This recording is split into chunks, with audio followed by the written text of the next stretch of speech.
On a winding mountain road overlooking the Mediterranean, a silver Rover 3500 plunged into the abyss. Inside was the most beautiful woman in the world, a Hollywood queen turned princess. They called it a fairy tale, but as the smoke cleared, a darker truth emerged. Was Grace Kelly a royal icon or a desperate woman trapped in a gilded cage? Her crown wasn't made of gold. It was a prison sentence. And the ending? It was never meant to be happy. The siren song of Monaco's cliffs still echoes with the screech of tires and the crushing weight of a dream gone wrong. In 1982, the world watched in horror as Grace Kelly, the serene sovereign of a Mediterranean jewel, met an end so violent it shattered the porcelain image she had spent decades perfecting. But to understand why she was on that road and why she was driving with such reckless despair, we have to look past the silk sashes and the diamond tiaras. We have to go back to a time before the crown, to a girl who was never quite enough for the man whose love she craved the most. Long before she was Her Serene Highness, she was simply Grace from Philadelphia, the daughter of a man who built an empire out of bricks and sheer willpower. John B. Kelly Sr. was a three-time Olympic gold medalist, a self-made millionaire, and a father who viewed life as a series of competitions to be won. In the high-achieving Kelly household, Grace was the middle child who seemed too fragile, too quiet, and too artistic for her father's rugged tastes. While her siblings were celebrated for their athletic prowess, Grace sought refuge in the make-believe world of the stage, chasing a validation that her father would never truly grant her. Even after she won an Academy Award, his public response was a devastating blow. He claimed he was surprised, as he always thought her sister was the talented one. This desperate hunger for approval followed her into the bright lights of Hollywood, where she quickly became the quintessential Hitchcock blonde, cool and untouchable on the outside, but simmering with an intensity that the cameras couldn't ignore. She wasn't just another starlet. She was a phenomenon who commanded the screen alongside legends like Clark Gable and Jimmy Stewart. Yet beneath the refined exterior of the American princess, there was a woman entangled in a web of scandalous romances. She sought out men who were often much older, married, or emotionally distant, surrogates for the father who remained unimpressed by her stardom. From the rugged charm of Gary Cooper to the sophisticated Ray Milland, Grace was searching for a protector, a man who could finally offer the security she lacked in her own soul. By 1955, Grace Kelly was the undisputed queen of Hollywood, but the throne felt hollow.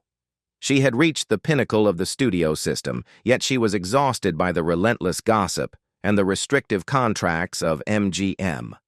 She wanted an exit strategy, a role that would finally demand the respect of her family and the world. That opportunity arrived in the form of a small, struggling principality on the French Riviera and its bachelor ruler, Prince Rainier III. He needed a star to save his country from financial ruin and French annexation. She needed a sanctuary where she could finally be more than just a face on a poster. It was the ultimate business deal masked as a whirlwind romance, a match that promised a happily ever after but hid a terrifying cost. As the cameras flashed at the Cannes Film Festival, a narrative was being spun that would captivate the globe for generations. A Hollywood goddess meeting her Prince Charming seemed like a script written in the stars, but the reality was far more clinical. Rainier wasn't just looking for love. He was looking for an heir and a branding miracle. Grace, blinded by the prestige and the promise of a regal life, didn't realize that by stepping onto that ship to Monaco, she was signing away her freedom. She was about to trade the glitz of the backlot for a fortress of tradition, unaware that the most difficult role of her life was about to begin, and there would be no cut to save her. But as the ocean breeze carried her toward her new life, a chilling question remained. What happens when the fairy tale you fought for turns into a prison you can never escape? The transition from the backlots of MGM to the pink-walled palace of Monaco wasn't a romance. It was a transaction. Before Grace could even set foot on the ship that would carry her to her new life, she was subjected to a series of humiliations that would have broken a lesser woman. The Kelly family, despite their immense wealth, had to pay a staggering $2 million dowry, a literal price tag on Grace's head, just to join the House of Grimaldi. It was a cold, hard reminder that in the world of European royalty, her Oscar and her fame weren't enough. She had to buy her way into the inner circle, paying for a title that many would soon realize was a heavy burden to bear. But the financial cost was nothing compared to the personal invasion that followed. Reports and biographers have long whispered about the clinical fertility test Grace was forced to undergo before the engagement was even finalized. Prince Rainier needed an heir, not just for personal legacy, but for the very survival of his country. Under a 1918 treaty with France, if the Grimaldi line failed to produce a successor, Monaco would lose its independence and revert to French rule. Grace wasn't being courted as a partner. She was being audited as a biological vessel. The wedding of the century was, in reality, a high-stakes insurance policy for a dying monarchy, and the starlet was the premium. The ceremony itself was a media circus that Grace grew to despise. Surrounded by 600 guests and watched by 30 million people on television, she looked like a dream in her lace and silk gown, but she later described the day as the most terrifying experience of her life. She was no longer a woman. She was a spectacle, a prop in a grand play designed to lure tourists and investors to the tiny tax haven. As she stood at the altar, she wasn't just marrying a man she barely knew, she was burying the woman she had worked so hard to become. The cameras captured the glitter, but they missed the moment the light began to fade from her eyes. The most devastating blow came shortly after the honeymoon. Grace had naively believed she could balance her duties as a princess with her passion for acting. She thought Rainier would eventually allow her to return to Hollywood, to the creative fire that sustained her. But the prince was resolute. He banned her films from being shown in Monaco and made it clear that the Princess of Monaco would never again work for a living. In one stroke of a royal pen, her career was decapitated. She had reached the pinnacle of her craft only to be told that her talent was now a liability, a secret shame to be locked away in a vault. As the palace gates swung shut, Grace Kelly found herself in a world where her voice was silenced, and her movements were monitored by a court that viewed her as a commoner plaything. She had traded her agency for a tiara, and the reality of her new life was beginning to set in with chilling clarity.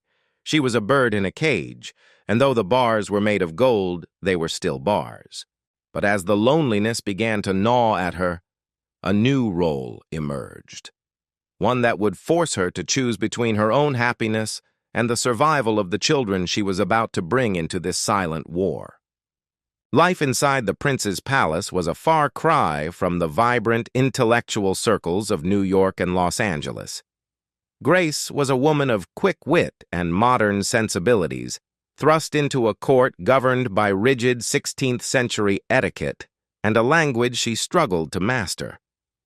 Despite her efforts to learn French, she often felt like a ghost in her own home, ignored by the old-guard aristocrats who viewed her as an American interloper. The palace itself, for all its opulence, was cold, drafty, and filled with the suffocating weight of tradition. She was surrounded by servants and advisors, yet she had never been more alone in her entire life. Her relationship with Rainier, once a whirlwind of formal letters and brief meetings, quickly settled into a routine of distance and duty. The prince was a man of volatile temper and immense pressure, often preoccupied with the administrative survival of his tiny realm. Behind the palace walls, the fairy tale marriage was reportedly punctuated by long silences and separate lives. While the public saw a unified front of elegance, sources close to the princess claimed that Rainier spent more time with his mistresses and his hobbies than with his wife. The passion that Grace had sought in her Hollywood lovers was nowhere to be found in the cold corridors of Monaco. Grace poured her stifled energy into her children, Caroline, Albert, and Stephanie. They became her world, her only source of genuine connection in a land that felt increasingly foreign. She was a devoted, perhaps even overprotective mother, determined to give them the warmth she had lacked in her own childhood. Yet, even this sanctuary was under threat. The pressure to raise perfect royals meant that her parenting was constantly scrutinized by the state. She was raising the future of a country, not just a family, and every decision she made was filtered through the lens of political necessity rather than maternal instinct. To the outside world, she was the epitome of grace and composure, the serene highness who never broke character. She threw herself into charitable work, turning Monaco into a cultural hub and a center for humanitarian efforts. But this was a mask. Underneath the designer suits and the flawless makeup, Grace was slipping into a deep, quiet depression. She missed the intellectual stimulation of the film set. She missed the freedom to walk down a street without an escort. She had become a symbol, a statue to be admired from afar, while the woman inside was slowly starving for a life that felt real. Rumors of her unhappiness began to leak out, despite the Grimaldi's fierce control over the press. There were whispers of heavy drinking, of secret phone calls to friends back home in America, and of a woman who felt she had made a terrible, irreversible mistake. She was the most photographed woman in the world, yet no one seemed to see the desperation etched into the corners of her smile. As the years passed, the gilded cage felt smaller and smaller, and Grace began to look for any way to reclaim a piece of her old self. But as she would soon discover, once you enter the house of Grimaldi, there is only one way out, and the price of escape was more than she was willing to pay. In 1962, a ray of hope pierced through the thick fog of Grace's royal isolation. Alfred Hitchcock, the man who had shaped her into a legend, came calling with a script for a film titled Marnie. He wanted his favorite blonde back, and for a brief, shining moment, Grace saw a way to reclaim her identity. She missed the electricity of the set, the intellectual challenge of building a character, and the simple joy of being something other than a silent symbol of state. She tentatively accepted the role, and the news sent shockwaves through the world. For Grace, it wasn't just a movie. It was a lifeline, a chance to breathe the air of her former life. However, the dream was short-lived, and the backlash was brutal. The people of Monaco were outraged. How could their princess, the mother of their future sovereign, play a kleptomaniac on screen? How could she embrace another man, even for a scene, in front of the entire world? The pressure from the public and the fierce disapproval of the palace elite forced her hand.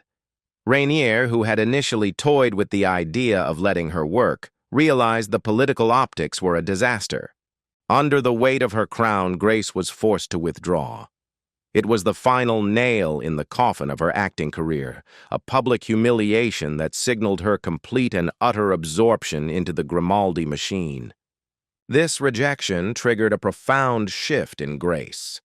If she couldn't be an artist, she would be a ghost. It was during this period of deep despair that rumors began to circulate about her seeking legal counsel to explore the possibility of a divorce.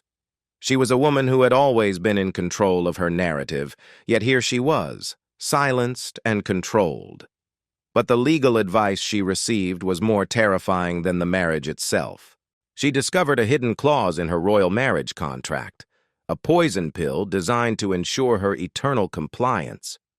If she ever left Rainier, she would lose everything. The contract stated that in the event of a divorce, custody of the children would remain solely with the prince. They were not just her children, they were property of the state. To leave her marriage was to abandon her flesh and blood, to be exiled from the only people she truly loved. Grace was trapped in the most literal sense of the word. The palace wasn't just a home, it was a high-security prison where the guards were the very traditions she had sworn to uphold. She realized that she was a prisoner of her own fairy tale, bound by a signature she had penned in a moment of naive ambition. From that day forward, the Serene Highness became a master of the mask. She stopped fighting the system and started surviving it. She turned her frustrations inward, finding outlets in poetry readings and local charities. But the fire that had once defined her was being replaced by a cold, resigned embers. She had learned the hardest lesson of all. In the game of royalty, the house always wins. But as she settled into her role as the dutiful consort, the cracks in the porcelain were becoming impossible to ignore, and the secrets she kept were beginning to demand a price she wasn't ready to pay. As the 1970s dawned, the image of the perfect royal family began to fray at the edges, revealing a reality that was far more messy and human than the brochures suggested. Grace was no longer the youthful starlet who had captured the world's heart. She was a middle-aged woman navigating the complexities of a loveless marriage and the rebellious nature of her growing children. The wild heart that gossip columnists had whispered about in her Hollywood days hadn't disappeared. It had simply been buried under layers of protocol. To cope with the stifling atmosphere of the palace, Grace reportedly turned to private comforts, with rumors of her own indiscretions beginning to surface in the European tabloids. While Rainier was often away on business or seeking his own diversions, Grace was left to manage a household that felt more like a political battlefield. Her relationship with her daughters, particularly the headstrong Princess Stephanie, was fraught with tension. Stephanie was a child of the new era, disinterested in the rigid decorum that her mother had sacrificed everything to maintain. The two women often clashed, with Grace trying to impose the discipline she had been forced to adopt, and Stephanie pushing back with the ferocity of a girl who saw the palace for exactly what it was, a beautiful, suffocating cage. The physical toll of her stress was becoming evident. The woman once celebrated for her ethereal beauty began to struggle with her weight and a reliance on alcohol to numb the loneliness of her evenings. She was the most famous woman in Europe, yet her social circle was limited to those vetted by the palace, leaving her with few people she could truly trust. The isolation was absolute. She spent hours in her private gardens, talked to her flowers because they were the only things that didn't demand something from her. The vibrant, ambitious actress was gone, replaced by a woman who seemed to be moving through a dream, or perhaps a nightmare. Despite the internal turmoil, Grace and Rainier marked their silver wedding anniversary in 1981 with a grand public celebration. To the world, they were the ultimate power couple, a testament to enduring love and tradition. But behind the scenes, the anniversary was a somber milestone. They had learned how to coexist, how to play their roles with professional precision, but the passion the media spoke of was a work of pure fiction. They were partners in a corporate enterprise called Monaco, bound by duty and the shared knowledge that any public scandal would destroy the empire they had built together. By the early 1980s, Grace seemed to have reached a state of weary acceptance. She had found some solace in her work for the Red Cross and the arts, but there was a lingering sense that she was waiting for something, an end, a change, or perhaps just a moment of peace. She had become a master of the long game, protecting her children and her legacy at all costs. But the road ahead was narrower than she realized, and the mountains she had once looked at with such wonder were about to become the setting for the final tragic act of her life. The fairy tale was almost over, and the ending was moving toward her with the speed of a runaway car. September 13, 1982, began like any other humid morning on the French Riviera, but the air at Rock Aigle, the family's private retreat, was thick with a tension that had been building for years. Grace and her youngest daughter, Stephanie, were preparing to return to the palace in Monaco. Usually a chauffeur would handle the treacherous, winding roads of the Corniche, but on this day, the back seat of the Silver Rover 3500 was piled high with dresses and hat boxes. Grace insisted on driving herself, claiming there was no room for a driver. It was a rare, stubborn moment of independence for a woman who usually followed protocol to the letter. As they pulled out of the driveway, no one could have known that this short commute would become the most scrutinized journey in the history of royalty. Inside the car, the atmosphere was reportedly explosive. Stephanie, then a rebellious 17-year-old, was at odds with her mother over her future and her choice of companions. They were two women from different worlds, one a relic of old-school Hollywood decorum, the other a child of the restless 80s. As the rover navigated the Devil's Curse, a notorious stretch of road overlooking the Mediterranean, witnesses saw the vehicle swerve violently. There were no skid marks, no signs of braking. The car accelerated, smashed through the stone parapet, and plummeted 120 feet down the mountainside, somersaulting through the trees before landing in a mangled heap in a private garden. In the immediate aftermath, the chaos was met with a chilling silence from the palace. Stephanie managed to crawl out of the wreckage, bruised and terrified, but Grace was pinned inside, unconscious and suffering from catastrophic injuries. As the news broke, the world held its breath, but the initial reports coming out of Monaco were bafflingly optimistic. The palace press office claimed the princess had suffered only minor fractures and was in stable condition. This was the first brick in a wall of misinformation that would stand for decades. While the public prayed for a speedy recovery, Grace was already brain dead, her body kept alive by machines in a hospital that lacked the specialized equipment to save her. The decision to drive that day remains one of the greatest mysteries of her life. Why would a woman who notoriously hated driving and who had a professional staff at her beck and call choose to navigate those lethal curves with a car full of luggage? Some believe it was a desperate attempt to have a private, uninterrupted conversation with her daughter, a final effort to bridge the widening gap between them. Others suggest a more medical explanation, that Grace suffered a minor stroke while at the wheel, losing control of her limbs in the final terrifying seconds. But as the smoke cleared from the hillside, the fairy tale was being rewritten into a tragedy that felt less like an accident and more like a preordained collision with destiny. The world was told she was recovering, but behind the hospital doors, the House of Grimaldi was preparing for a funeral. The disconnect between the official narrative and the medical reality created a vacuum that was quickly filled by suspicion. Why the secrecy? Why the downplaying of her injuries? It seemed that even in her final moments, the palace was more concerned with maintaining the image of serene highness than with the messy, painful truth of a dying woman.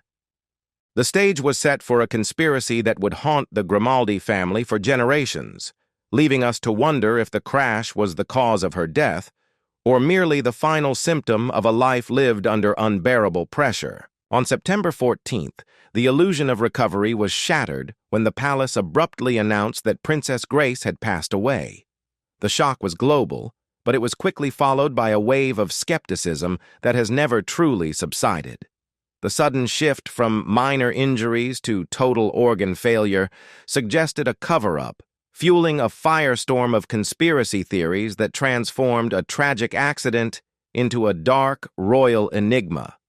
The most persistent and damaging rumor involved the identity of the driver. Despite Stephanie's insistence that her mother was at the wheel, whispers began to circulate that the unlicensed teenager had actually been driving during their heated argument, and that the palace had swapped the bodies to protect the future of the monarchy. This Stephanie at the wheel theory became an obsession for the tabloids. Witnesses claimed they saw a girl in the driver's seat just moments before the plunge, while others pointed to the fact that Stephanie escaped with relatively minor injuries compared to her mother's fatal trauma. The palace's refusal to allow a transparent, independent investigation only deepened the distrust. To the public, it felt like the Grimaldis were once again prioritizing the Grimaldi brand over the truth. If Stephanie had been driving, it would have been a scandal that could have toppled the throne. If Grace had suffered a stroke, it was a tragedy. The palace chose the tragedy, but they didn't account for the enduring power of a royal secret. The medical mystery was equally murky. Doctors later confirmed that Grace had suffered 2 strokes, one before the accident and a more massive one during the crash. This supported the theory that she had blacked out at the wheel, her foot pressing the accelerator instead of the brake. Yet the question remained: what triggered the stroke? Friends whispered that the years of loneliness, the weight of her gilded cage, and the constant stress of her crumbling marriage had finally taken a physical toll. Her body, like her spirit, had simply reached its breaking point. She was only 52 years old, but she had lived a lifetime of repressed emotions, and the pressure of being perfect had finally ruptured the very vessel that held it. The funeral was a somber echo of her wedding. The same world that had watched her walk down the aisle in 1956 now watched her coffin being carried into the same cathedral. Rainier, for the first time in public, appeared completely broken. A man who had lost his most valuable asset and perhaps the only woman who truly understood the burden he carried. But even in mourning, the ceremony felt like a carefully choreographed production. The Hollywood royalty was there, the European monarchs were there, but the woman they were burying remained a mystery. They were mourning the icon, the princess, and the Hitchcock blonde, but few seemed to know the woman who had spent her final years longing for a life she was never allowed to have. As the heavy stone slab was placed over her tomb, the rumors didn't die. They evolved. The accident became a symbol of the Grimaldi curse, a recurring theme of tragedy and heartbreak that has plagued the family for centuries. Grace had entered Monaco to save a dynasty, and in the end, she became its most famous martyr.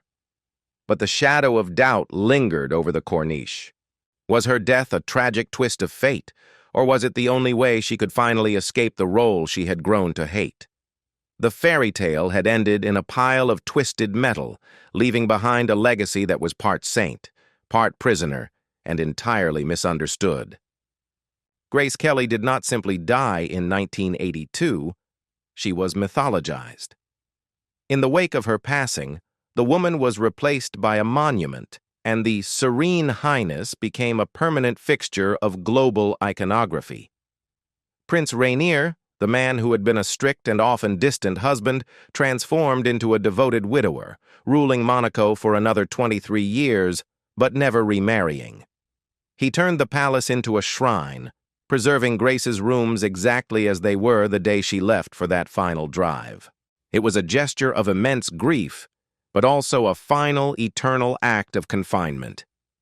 In death, as in life, Grace was kept exactly where the House of Grimaldi needed her to be, frozen in time, perfect and silent. The impact of her death on the tiny principality was seismic. Grace hadn't just brought Hollywood glamour to Monaco, she had brought legitimacy and a billion-dollar brand.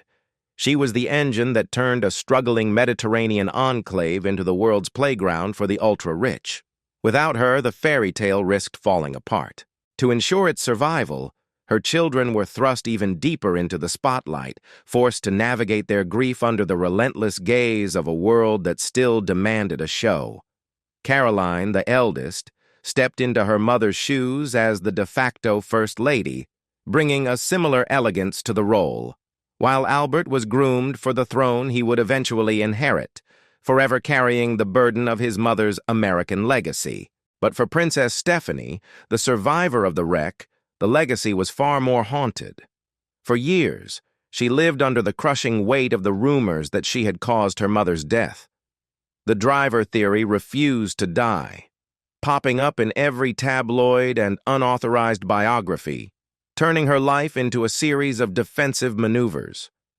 She retreated into music, the circus, and unconventional romances, perhaps a mirror of the wild heart her mother had suppressed for decades. Stephanie's rebellion was the ultimate proof that the gilded cage was real, and that the price of escaping it was a lifetime of public scrutiny. She was the living reminder of the accident, a survivor who could never quite outrun the shadow of that silver rover. Today, the Grace Kelly name is a multi-million-dollar industry, synonymous with a specific brand of untouchable mid-century elegance. From the Hermes Kelly bag to the countless fashion lines inspired by her silhouette, her image remains a pillar of the luxury world. Yet the irony is profound. The world celebrates the style of a woman who felt she had lost her substance. We emulate the wardrobe of a princess who, in her final years, reportedly felt like a ghost. We see the pearls and the lace, but we ignore the woman who was desperate to return to a film set just to feel alive again. Her legacy is a masterpiece of branding, but it is built on the ruins of a woman's personal agency. As the years pass, the truth of Grace's life becomes harder to find beneath the layers of royal PR and Hollywood nostalgia. She remains the ultimate screen goddess, a figure of porcelain beauty whose ending was so violent it felt like a betrayal of the genre. But perhaps that is why her story continues to fascinate us. It wasn't just a car crash on a mountain road. It was the moment the dream factory met the cold reality of royal politics. Grace Kelly played many roles: the starlet, the lover, the princess, the mother. But her most enduring performance was her final one, the martyr of the modern fairy tale. Yet, even as we dissect the tragedy, the question remains: was the ending a cruel twist of fate, or was it the only way the world could keep her perfect forever? 44 years after that fateful plunge, the silver screen still flickers with the image of a woman who seemed too perfect for this world. Prince Rainier III passed away in 2005 and was laid to rest beside his princess, reuniting the couple in the cold silence of the Cathedral of Our Lady Immaculate. Prince Albert II now rules Monaco, modernizing the realm while carefully curating the myth of his mother. Princess Caroline remains the elegant matriarch of the family, and Princess Stephanie has finally found a quiet life away from the roar of the paparazzi. They are the survivors of a story that captivated the 20th century, living evidence that even the most glittering crowns come with a heavy tax on the soul. The story of Grace Kelly is a haunting reminder that fairy tales are rarely about happiness. They are about sacrifice. We want to believe in the girl who wins the prince and the palace because it makes the world feel more magical. But Grace's life reveals the cost of that magic, the silencing of a voice, the stifling of a talent, and the clinical demands of a dynasty. She was a woman who had everything the world told her to want, only to discover that the most precious thing she owned was the freedom she gave away. Her life wasn't a fairy tale. It was a tragedy wrapped in silk, a warning that the most beautiful cages are still made of bars. Grace Kelly once said she didn't want to be remembered as a princess, but as a human being who was kind and decent. Perhaps the best way to honor her is to look past the tiara and see the woman who was brave enough to chase a dream, even if that dream eventually became her prison. If her story has moved you, or if you have your own theories about what really happened on that road in 1982, let us know in the comments below. Do you think she was a victim of fate or a woman who finally found her only way out? Found her only way out? Found her only way out? Found her only way out?